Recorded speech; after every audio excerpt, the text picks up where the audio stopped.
This patient was referred to me for endodontic retreatment of tooth number 2.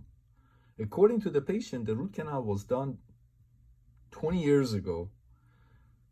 Crown on the tooth, half a crown broke. He went and saw his dentist, and his dentist told him that his tooth was abscessed and the root canal needed to be redone.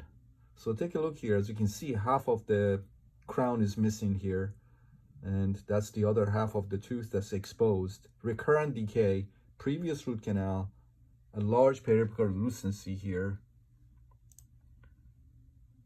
You can see, again, look at this angulation here. You can see the periapical lucency there. All right. Intraorally, this is what we had with the tooth. So that's the tooth, and as you can see, half of the crown is missing. That's exposed tooth structure and recurrent decay. And also take a look here, and you can see, again, that's the tooth. You can see part of the tooth that's exposed and broken, and there's decay there, and you can see a small buccal parialescent sinus tract associated with the tooth also. Percussion tender, palpation tender, and that's the small buccal parialescent sinus tract. That's half of the tooth that's missing, cracked crown and recurrent decay there. So let's go ahead and probe this tooth. All right, ready? So go ahead. All right, so walking the probe here, and the probe sinks right in, and I'm at 9, 10, 11, 12, 15. I'm at the end. Basically, there's no more digits left on my probe.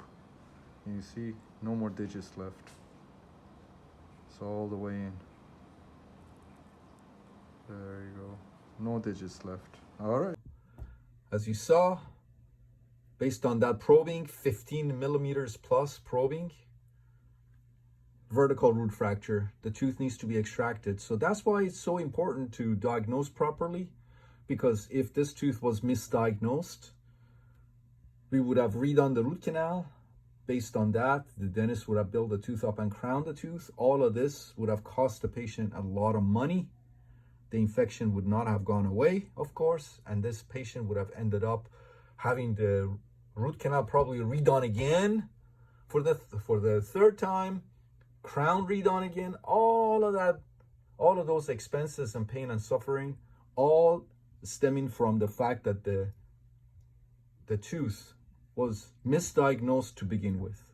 So with proper diagnosis, we didn't render any treatment, and we told the patient to go out and extract the tooth.